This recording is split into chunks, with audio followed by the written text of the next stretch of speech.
Cara pemupukan yang efektif dan efisien pada kelapa sawit. Pemupukan merupakan faktor yang penting untuk menunjang pertumbuhan dan produktivitas tanaman. Dosis dan takaran dalam pemupukan pada masing-masing tanaman berbeda, tergantung jumlah nutrisi yang dibutuhkan pada tanaman tersebut.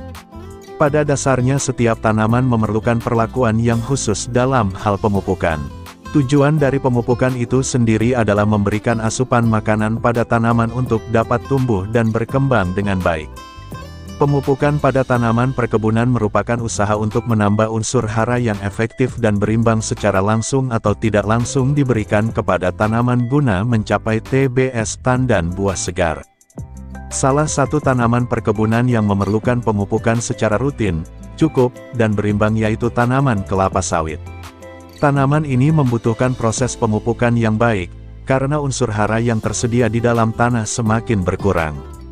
Hal itu dikarenakan kemampuan kelapa sawit dalam mengabsorpsi unsur hara sangat rendah. Penyebaran feeding root penyerapan akar pada tanaman kelapa sawit dibatasi pada 0-60 cm. Selain itu variasi iklim yang lebih cenderung menurun tingkat kesuburan tanahnya, dalam kondisi terlalu kering maupun terlalu basah berpengaruh terhadap kondisi kesuburan tanah pada kedalaman 0-60 cm. Akibatnya pada tandan buah segar TBS mengalami penurunan pertumbuhan dan produksi tanaman. Di sisi lain, pengaruh cuaca dan gulma mengakibatkan pupuk menguap ke udara. Sehingga jumlah pupuk yang tersedia di dalam tanah pada pohon kelapa sawit sedikit demi sedikit mengalami penurunan. Teknik pemupukan diharapkan mampu memaksimalkan penyerapan nutrisi di dalam tanah dengan mengoptimalkan pertumbuhan dan produksi yang nyata pada tanaman sawit.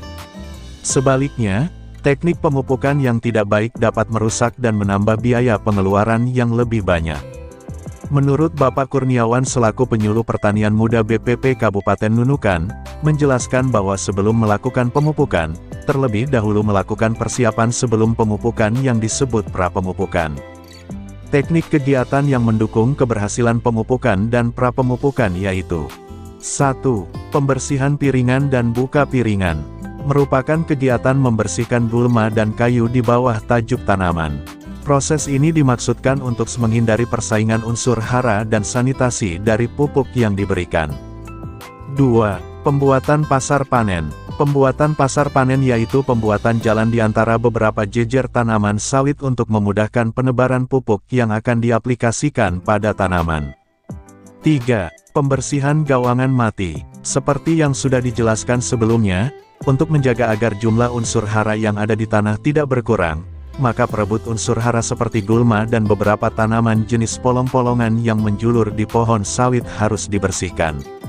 Setelah semua persiapan pra-pemupukan selesai, tahap selanjutnya adalah tips pemupukan yang baik dan benar. Keefektifan dan efisiensi pemupukan ditentukan oleh pengelolaan pemupukan yang tepat.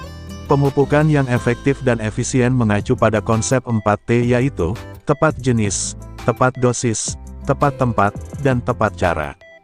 Dasar pertimbangan yang digunakan dalam penentuan jenis pupuk antara lain, umur tanaman, gejala defisiensi hara, kondisi lahan dan harga pupuk. 1. Tepat jenis. Pupuk yang diaplikasikan harus sesuai jenisnya. Pada tanaman sawit, pupuk yang digunakan yaitu borat, TSP, SP, RP, urea, ZA, dolomit kieserit, dan MOP, KCl. 2. Tepat dosis. Dosis yang diberikan kepada tanaman kelapa sawit harus sesuai dengan kebutuhan dan umur tanamannya. 3.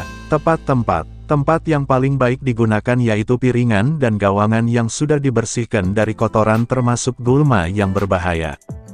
4. Tepat cara. Pengaplikasian pupuk di tanaman sawit harus sesuai dengan prosedur dan cara yang tepat.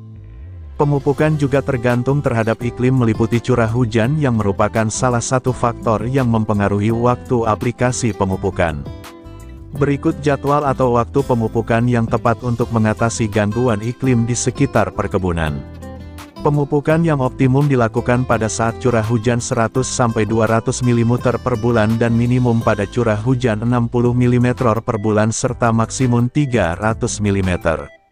Jika terjadi kemarau dengan curah hujan kurang dari 60 mm per bulan, maka pemupukan dihentikan dan dapat dilaksanakan pemupukan kembali jika sudah turun hujan 50 mm per 10 hari.